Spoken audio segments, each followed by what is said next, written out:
If you're here, you already sense there's something out there, something magical and mysterious, just waiting for you to find. And you've probably already discovered it isn't as easy as just thinking happy thoughts. You're not alone. Generations of shamans, philosophers, seers, and scientists have pursued this eternal quest. Where their ideas come together, you'll find powerful tools to cultivate magic and self-mastery in your own life. Welcome to the Magic and Mastery Podcast. I'm your host, Donna Woodwell. I'm a former journalist and author, a master astrologer, and a hermetic initiate, and it's my honor to be your guide. In each episode, I'll meet you at the crossroads of science and spirit, reason and intuition, to help you discover the wisdom that works for you. Are you ready? The adventure awaits. Welcome back to Magic and Mastery. This is episode 17, Peak Experiences. I'm your host, Donna Woodwell, and I am here with my brilliant new co-host, Chris Kaplan. We're going to be talking about all things having to do with how you elevate yourself and the challenge of coming back into the three-dimensional world once you do so. Chris, isn't that like the after enlightenment, chop wood, carry water? Yeah, basically. Yeah, it totally is. But before we get started, remember, we put any links we mention in the show notes, which can be found at www.magicandmastery.com. So Chris, let's get started. This episode was your idea on peak experiences. So why don't you tell me how you came up with the episode idea and how you define peak experiences. Yeah, well, great to see you again, Donna, and thank you for being receptive to this idea because it is pretty much vital and something we all experiences within our everyday. So, and particularly when we're dealing with magic and meditation, and everyone out there that's tuning into the show, these are familiar realms with us. Yeah, it was started coming into my mind where I was thinking more heavily about the contraction expansion cycles of our lives, of our society, but particularly our daily lives, where not necessarily talking about peak experiences, but we have these moments where we have the state of euphoria. And I'll get back to this, why this ties into peak experiences in a little bit. But we have this sense that, like, everything is elevated, everything is, we have this Jupiterian expansion and where everything is possible. And then after that, there's the inevitable fall, the inevitable contraction that kind of comes in, and, the depression that sets in, and how we can kind of navigate those polarities, because they are, everyone experiences them. Everyone experiences them differently. There's a spectrum of it, but it can be tough because to recognize that part of the cycle, because we want to have that high and that euphoria for so long. But you can't stay there, right? You can't. It's inevitable. Everything is always in motion and in flux. It's the thing about polarity. You don't get to just have one side. It's so true. It is a vital aspect where, even if we're not magic practitioners, and this is a daily fact of life. And so peak experiences came from psychologist Abraham Maslow in 1964. And he had a fun little, take a look at these sort of catchwords to describe the state. And this is just, I felt so perfect too for all the magic seekers out there.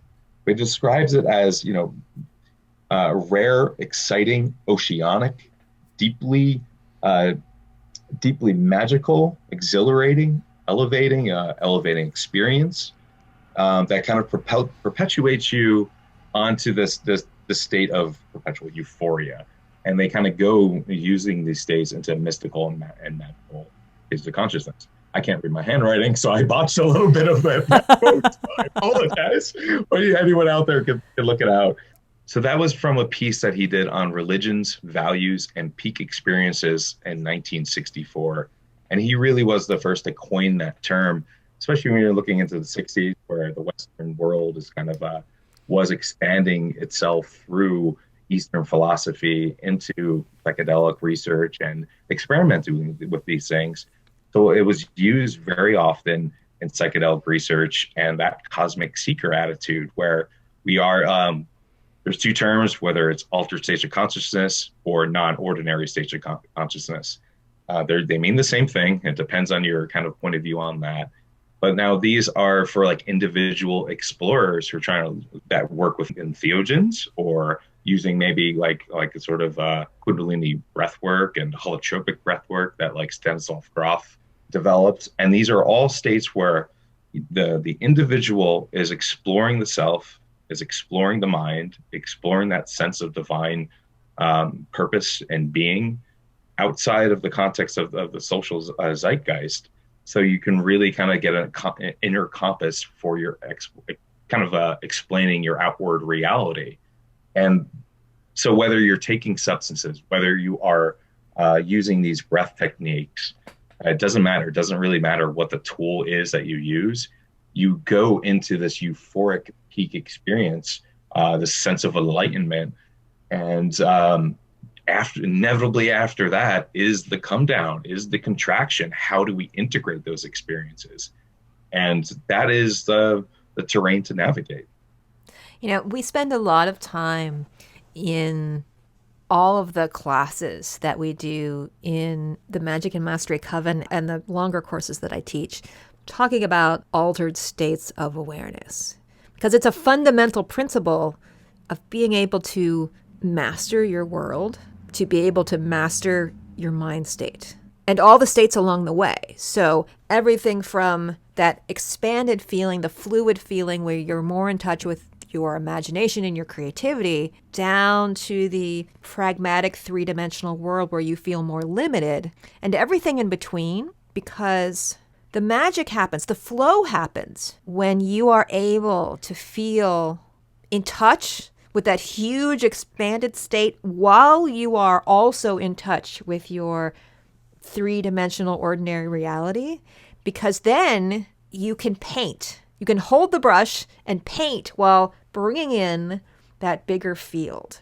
And so when you're straddling that divide, I think is when the most magical things happen, whether you're creating art or music or you're creating anything else that you do in your life, whether it's building board houses or casting magic spells. And so, everything I do is designed to help people take baby steps to build those muscles to stand on the bridge. I don't know if that makes sense. Makes sense to you. It did. To make a lot of it made complete sense, and you're absolutely right that having that one step tether to the earth and to the stars, but it's that harmonic principle of having one foot in both worlds. You can't just be completely immersed in one without being immersed in the other. You sort of be adrift in this sort of nebulous sea. And it really reminded me of what we talked about last episode too, in dream states, and also the creative flow, like you've mentioned. Now, these are subtle shifts of reality. It doesn't have to be completely extreme. You don't have to go to the ultimate one end of the tether all the way to the other. There are, like you said, there are those modulations in between. It is a full spectrum, which I guess everything is too. Is everything we perceive is just a variation in a spectrum of light. So, yeah, no, it made sense. I read a book a few years ago called Stealing Fire by Stephen Kotler, a bunch of others. It's basically about how our pop culture, Fortune 500 world has reached the edge of ordinary productivity. That to-do lists and email organizations and inbox zero and having the appropriate schedule can get you so far. And so in order to take the next step, it requires exploring altered states of awareness that can be used for everything from more potent team building. So the Navy SEALs can go shoot things more efficiently, to be blunt, to CEOs who want to have better brainstorming sessions, and because it helps you to think outside the box. And the book points at multiple streams coming together that point in the same direction. And yes, one of them is entheogens and hallucinogenic substances that can bring us to those very quickly. But it also includes things like extreme sports and people who are doing things that would scare the shit out of me, so I'm not going to do them. But that's the point. It's those extreme situations that they'll place themselves in, whether it's bungee jumping off of very large objects or parasailing or extreme skiing or something else that gets you a high that is like a peak state, to meditation and mindfulness.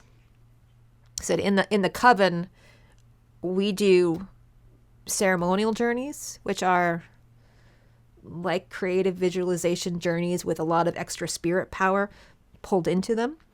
For those who are listening, Chris is nodding because I'm like, he does this all the time. But there's a lot of different ways to begin to learn how to use those muscles in order to harness them for both professional development and personal satisfaction and connection. And, well, the purpose of life kind of stuff. Why are you here? And in opening it up to that connection to the divine. So, Chris, sometimes we have these conversations, and I know we are both so far out there already that my life may be very different from people who might be just picking up this podcast for the first time and listening. Mm-hmm. We spend our lives out there. Yeah. My Hermetic teacher used to say that when you get good at this, your life is a living meditation. And I kind of understood what she was saying, but I didn't really understand what she was saying until like now, when I recognize that I'm only half here. I'm half here because I'm channeling the other half all the time. And so for me, the difference between a mundane state, the door's always half open. Right. And so, yes, I could still have highs or lows, but they're much less frequent just because they're both kind of on all the time, now that I think about it. No, wow. And thank you. I'm going to try to respond to all of that. That was fantastic. One thing that you mentioned about the book that's Stealing Fire, yeah. So that's like, stealing fire from the gods and Prometheus, but what have you. That's another tangential save. But, one of the benefits of sort of doing this, especially if you're like in a psychological rut or any sort of rut in your life, or where maybe you're stuck in that down valley, it is important. Sometimes you do need a major shakeup in your life. And that's what they're talking about these crisis points, and using these tools to expand in extreme ways to push those boundaries of your limitations and that constructed crystalline reality that you find yourself kind of stuck and immersed in. And yes, that you can kind of go through therapy for years and years and years and years. Well, that's one of the reasons why people actually, this is contributed mainly to the amalgamation of the Western psychological world using these empathetic indigenous wisdoms from around the planet.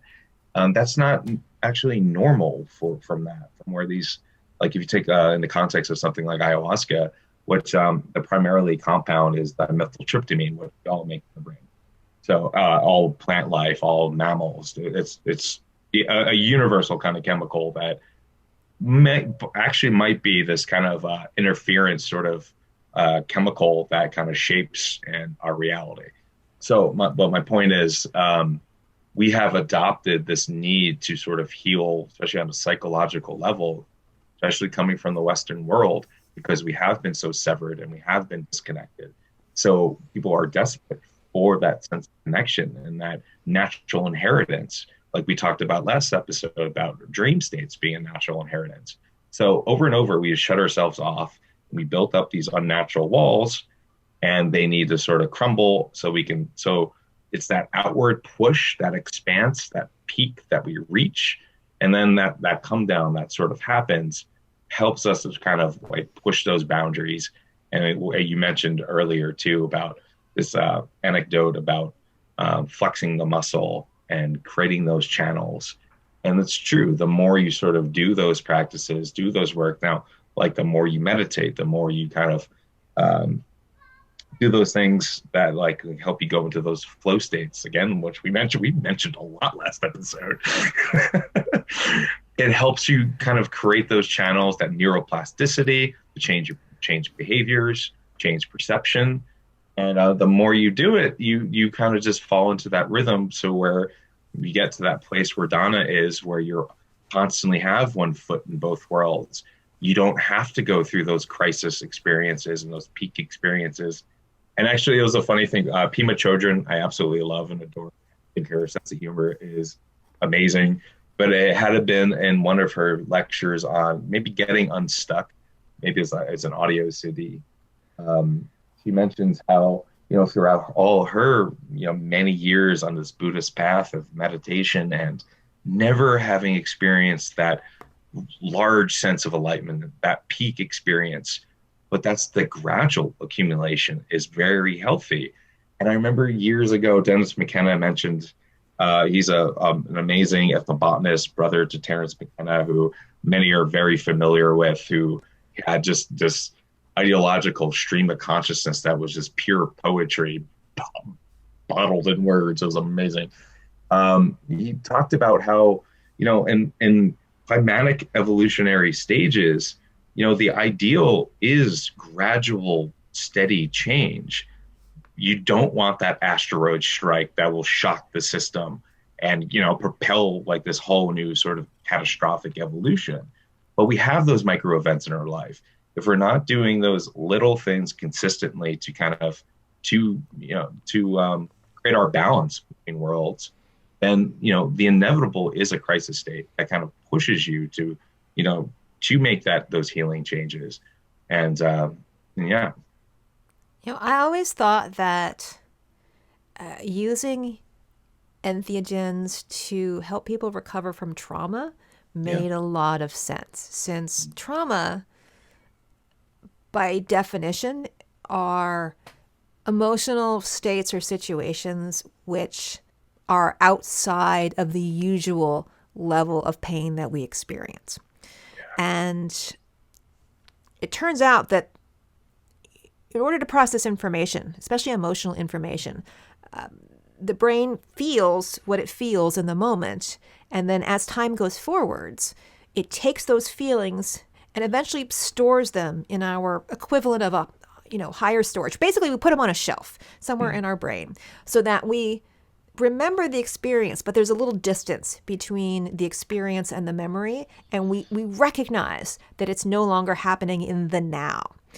And that in a traumatic situation, what is happening in our brains is that process of putting it on the shelf isn't happening properly.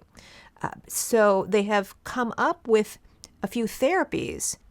One of my favorites is EMDR, which they basically use ancient shamanic techniques in a modern form to get the brain to do what it's supposed to do. They stimulate both hemispheres of the brain, left to right, using various techniques. And that bilateral stimulation is what pushes the memory up into long-term storage. But there are other ways to do that. And I said the ancient shamanic way was drumming or entheogens. And so the entheogen basically creates a crisis situation under laboratory conditions, so to speak. It shocks your system so that it has a chance to reset in a way that it might not if you were just going through the daily motions, living in a reality where only the trauma is real. And I'm actually really happy to see that Western society is coming out of its just say no philosophy because we stopped experimenting with all kinds of substances. In the early part of the 20th century, it just said, no, not going to look at them. Few of the LSD experiments in the 50s and 60s, but then it just clamped down even harder. Yeah, 1970 with the Controlled Substance Act, and stopped all research with that, not even just self-exploration. Much to the detriment of the possibilities of our human experiences. And I think this resurgence of interest in maximizing human potential, bringing that back into the conversation is an actual consequence of that. Absolutely, and it's a wild thing because then if you take that in the context of 1970, and then one of the first researchers who was actually able to work with a controlled substance. So now we're talking about controlled one substances now that technically is supposed to be something that has no medicinal value. So, which is completely non-true for a lot of these substances like cannabis and psilocybin, but this is changing.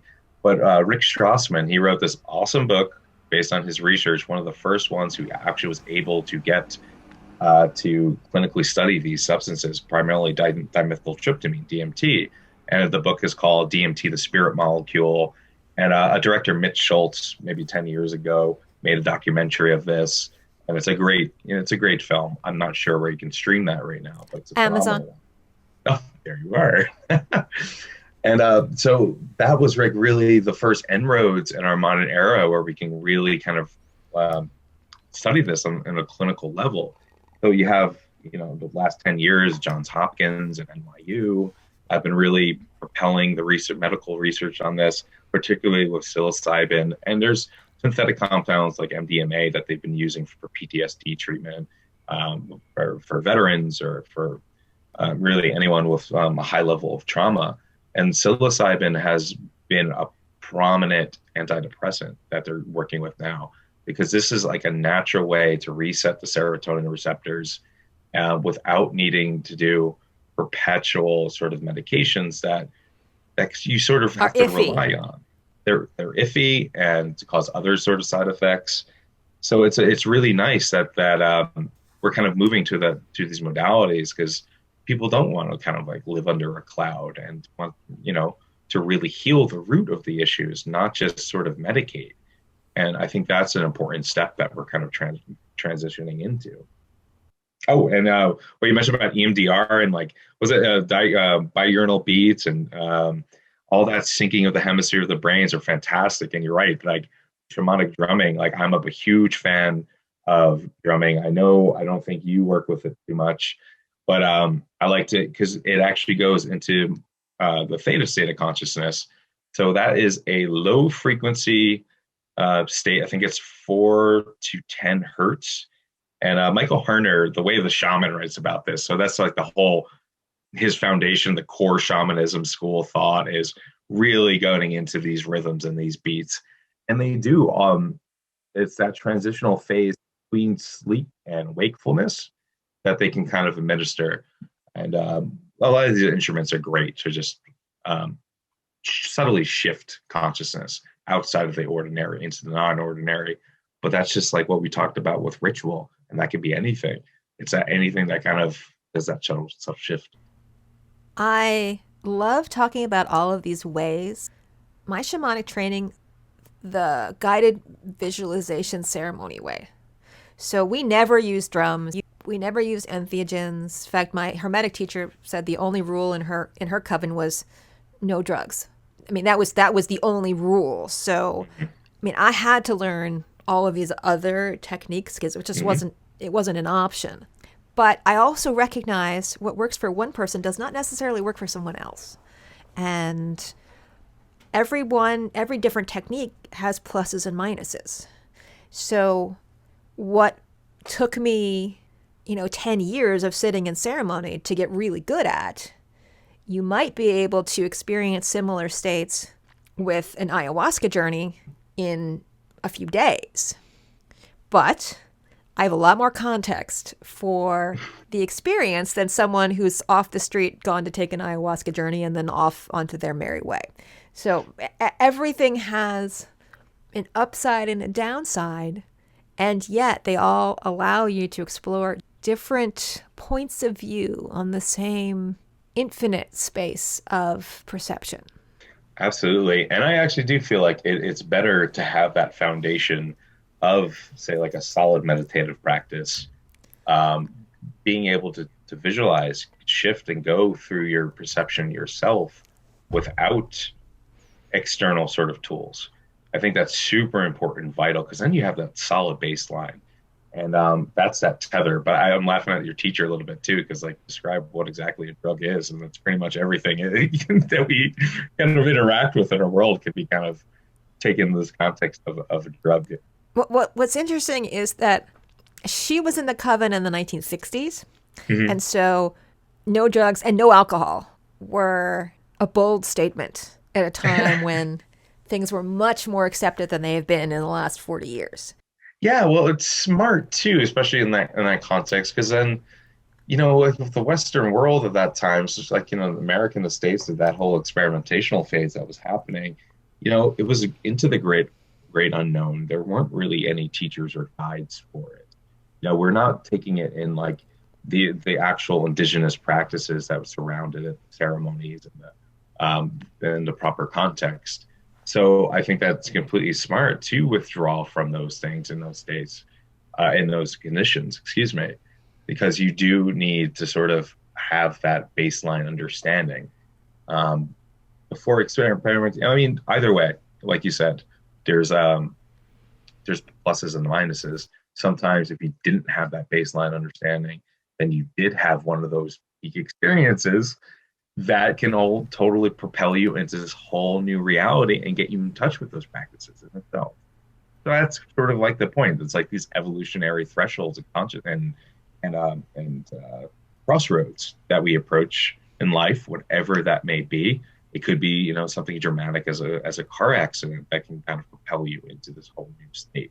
I mean, that doesn't sound like a peak experience. That's more of a crisis experience, but that's elevated or on the sine wave there. Let's be clear, a car accident and bungee jumping are not that far apart from a biological perspective. No, yeah, absolutely right. That is flooding with your body with adrenaline and everything is getting that near death experience is a peak experience. To clarify, technically, that is the car accident, those near death moments maybe aren't technically the peak experience on a linguistic level, because we are talking about the state of a euphoria. But that kind of happens afterwards too, like in those moments where you have survived, the adrenaline rush is over. There is that state. Oh my God, I'm alive.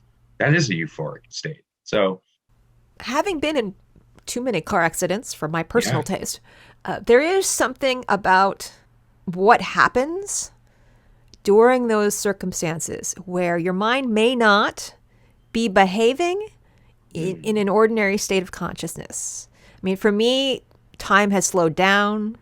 Yeah. And so I react differently. I can experience an overview of the situation that is not ordinary, so to speak. That sort of outer body bird's eye view of the scenario. Yeah. Yeah. Out of body bird's eye view, shock. The worst car accident I've ever been in, I was actually knocked out and I broke my hand from the airbag. And my first thought in coming back to consciousness was, am I dead? Yeah. And then it was, am I in one piece? No, my hand hurts.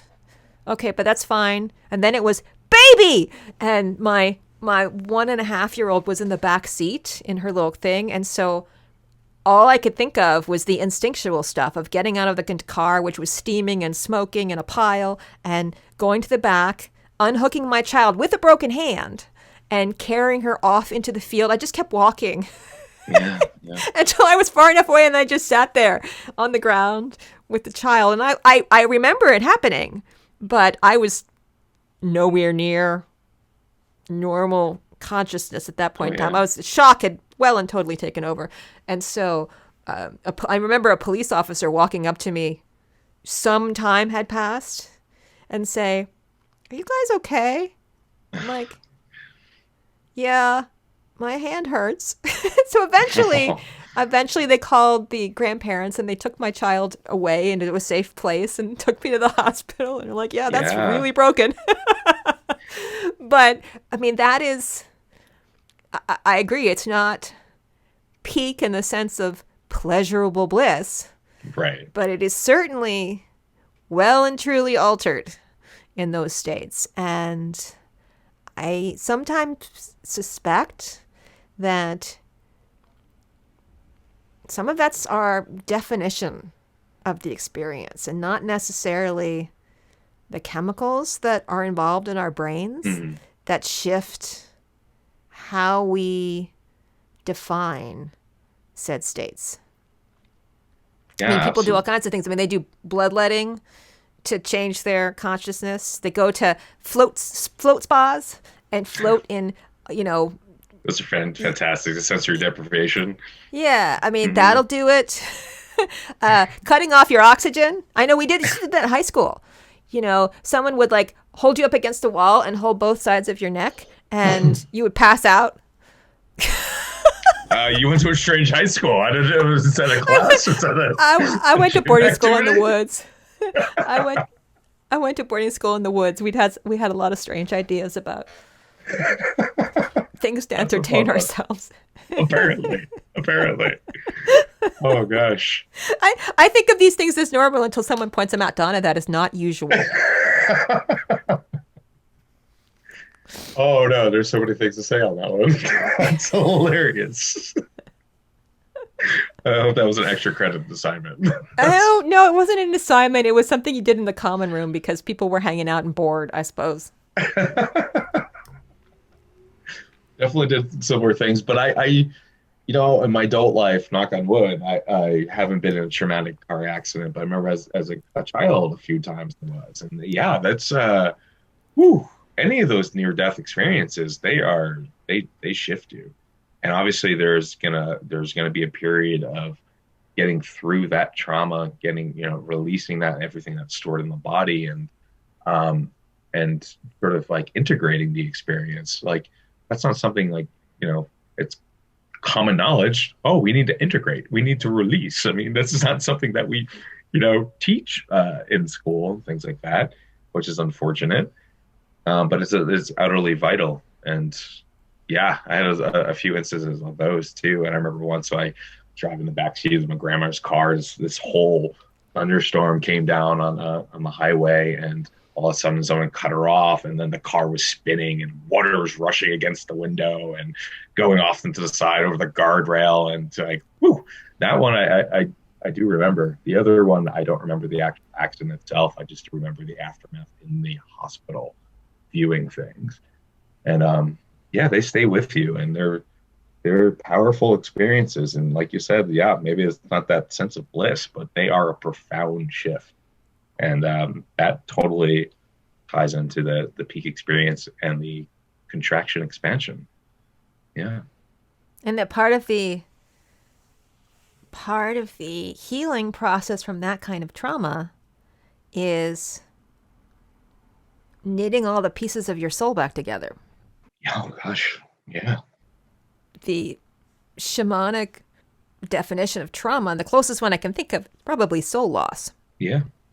where basically your mind will do anything to survive experiences, even fracture itself into parallel tracks so that some part of you can remain logical even while the other parts of you are spinning in the Right. moment, not even knowing how to process it.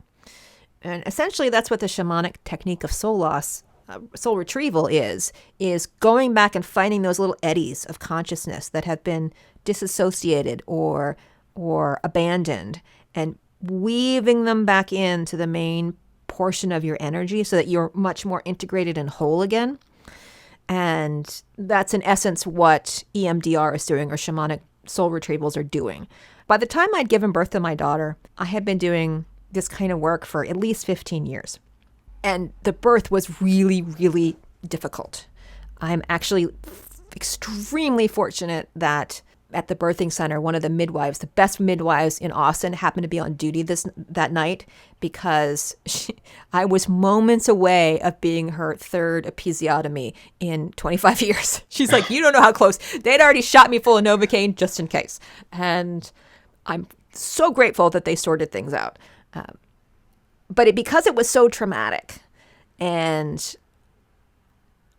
I came in for my appointment a couple days later, and I was having like high grade flashbacks, like, real trauma where like I was back in that moment, and my daughter almost died. I almost died.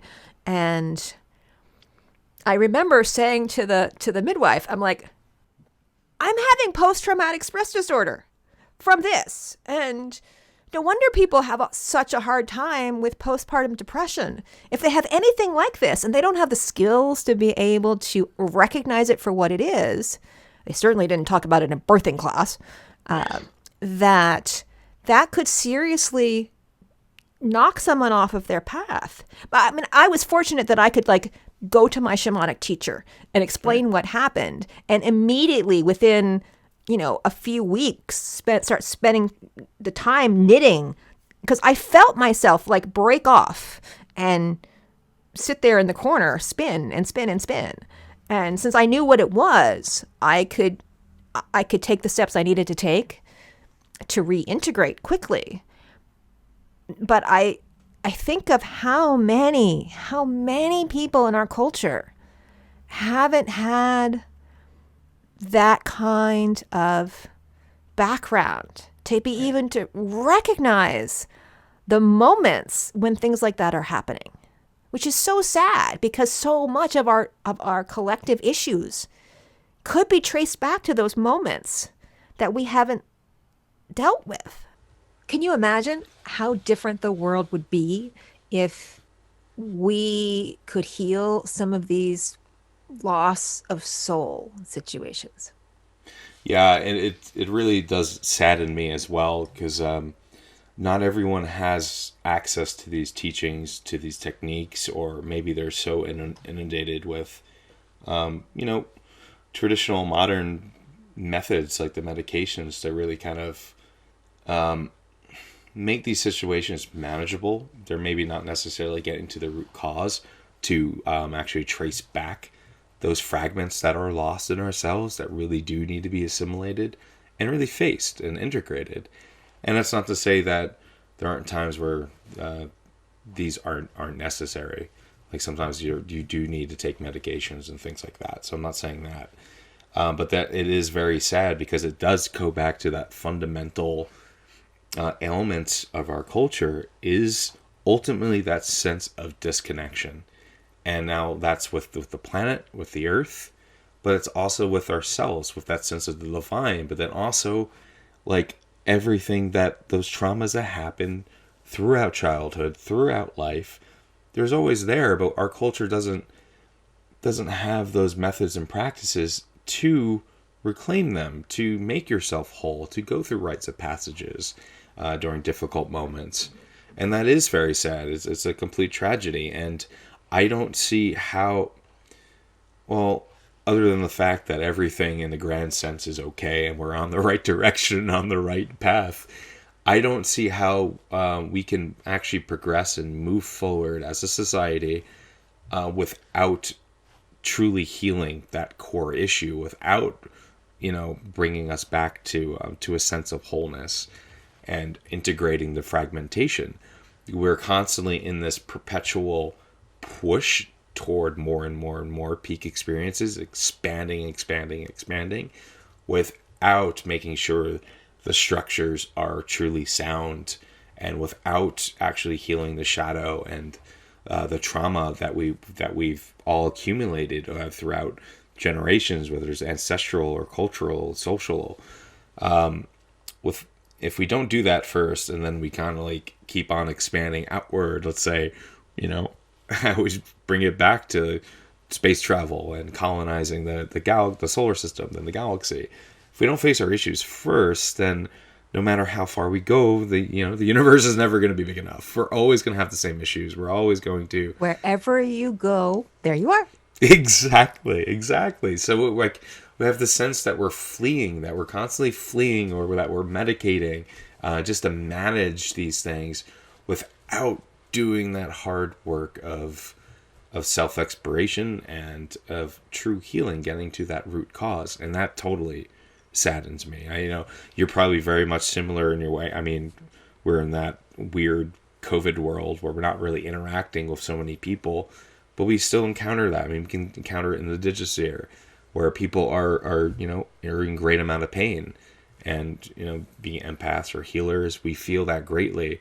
But it's also like you can point the way as much as you want or as best as you can, but ultimately it's up to that individual to really go on that healing journey for themselves. And that is always that sweet sort of tragedy where ultimately you can't help anyone. They do have to help themselves, because that healing has to come within.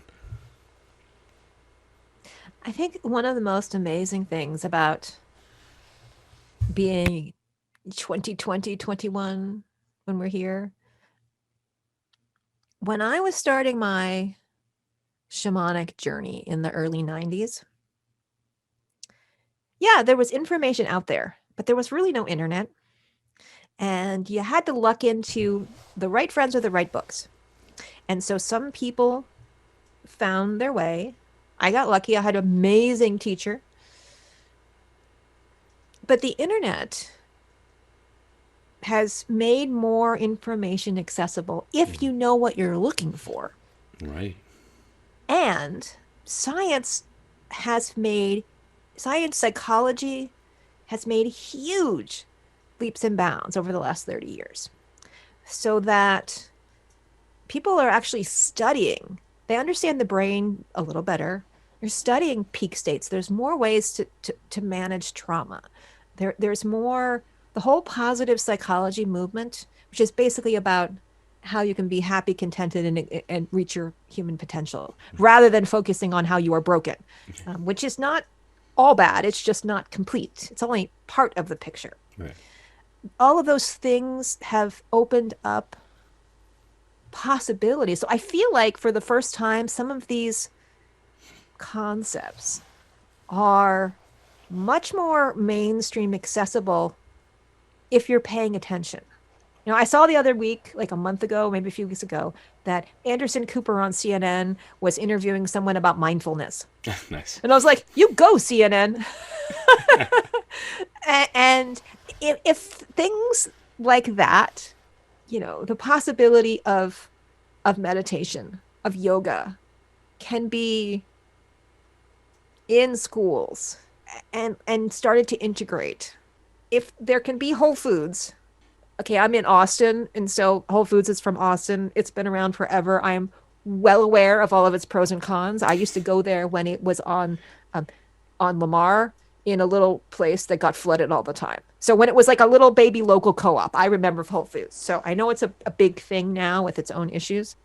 I'll think back to the days when it was a little hole in the wall place that couldn't keep its products in stock because it kept flooding. The fact that there's even a market for something like that is an amazing shift that's been happening. I don't think it's hopeless. I think we are going slowly. I think it's just there are so many people now participating in this dance that with 8 billion of us, you know, even if 30-40% are headed in that direction, that still leaves billions of people who are, as we said in a previous episode, sitting in the barn.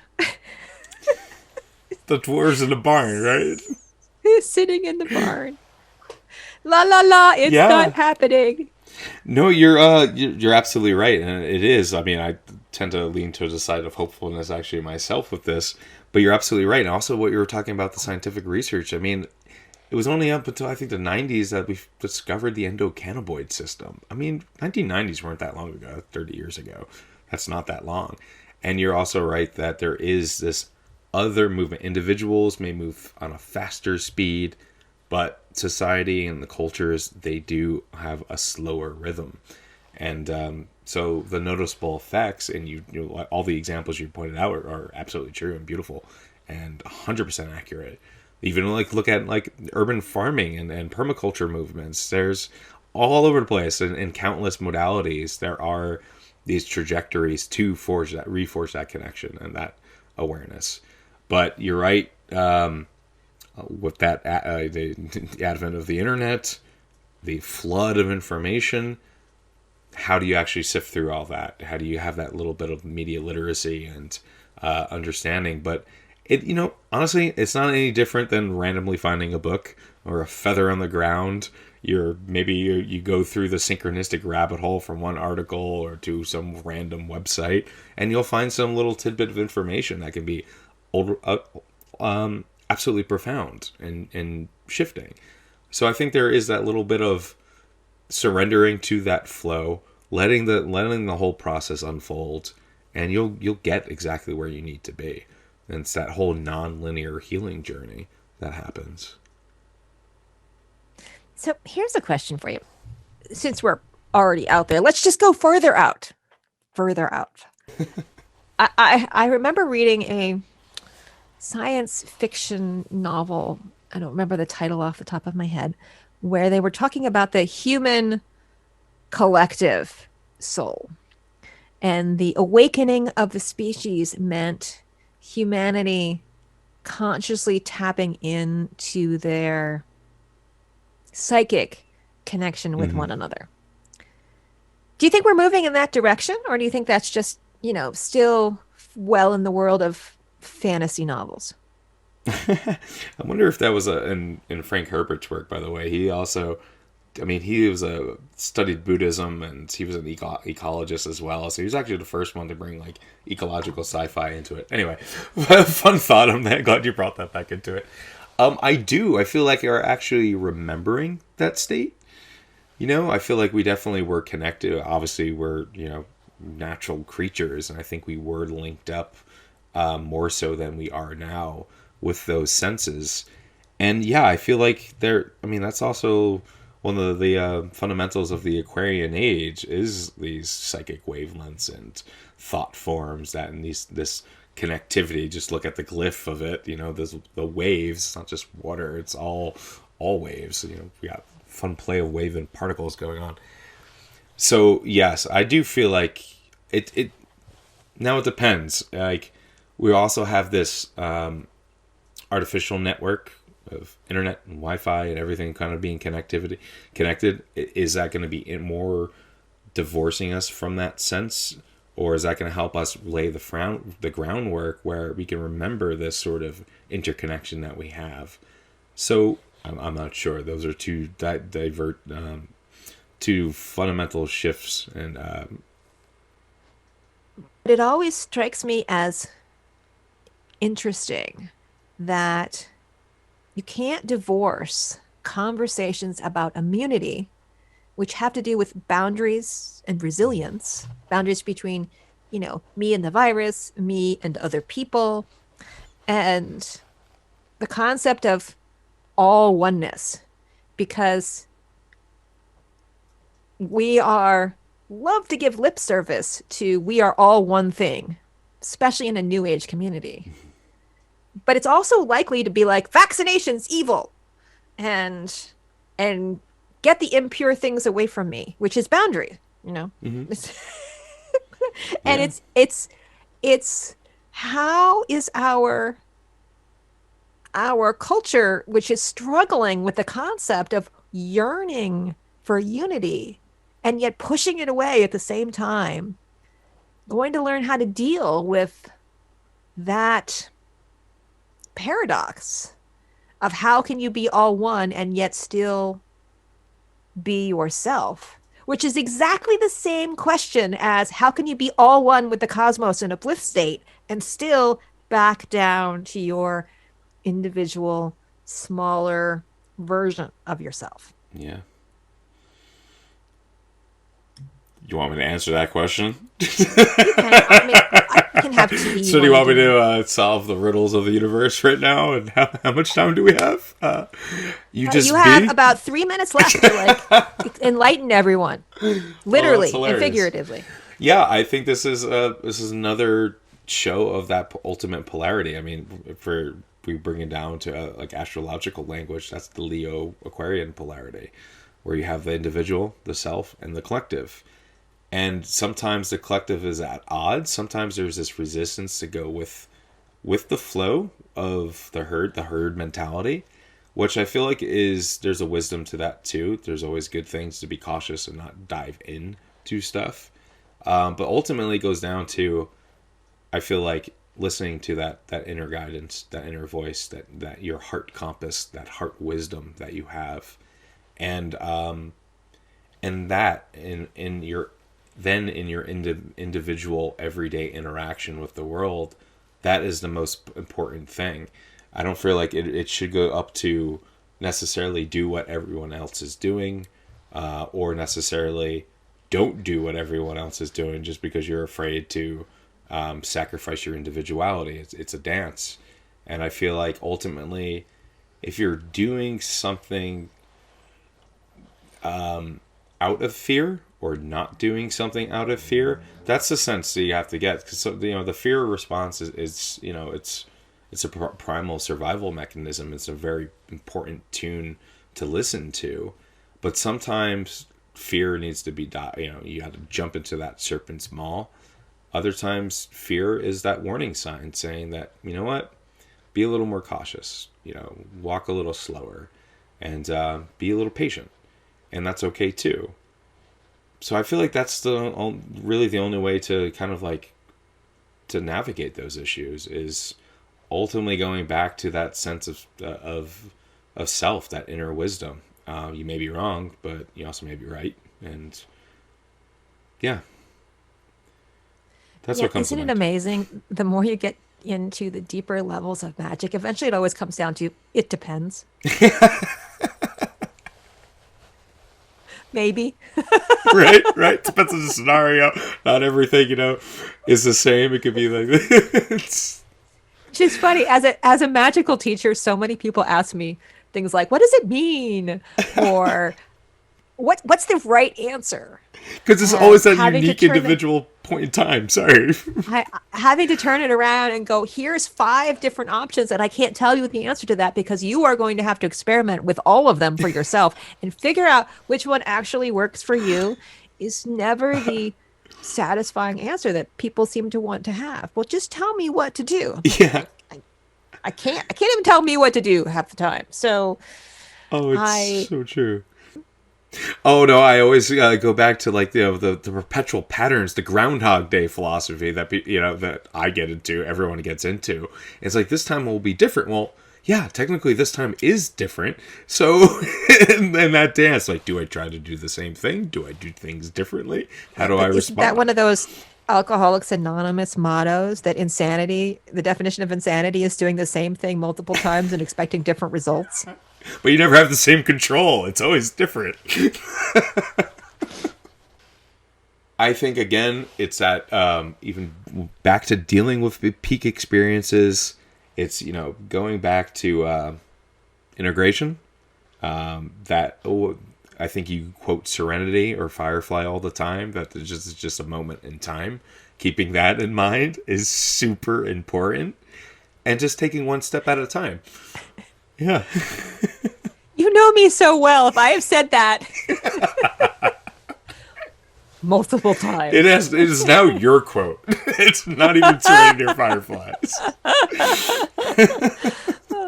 What would you give to people as a quick exercise to encourage achieving a peak state, besides throwing themselves up against a wall and cutting off their blood oxygen so that they faint? I don't recommend. Yeah, that or having a profound great sex. Yeah, I don't know. All right, what would be this? God, it's so much tethered onto what someone deems like a state of euphoria. It could just be walking into the woods could create that sense too, if you haven't been.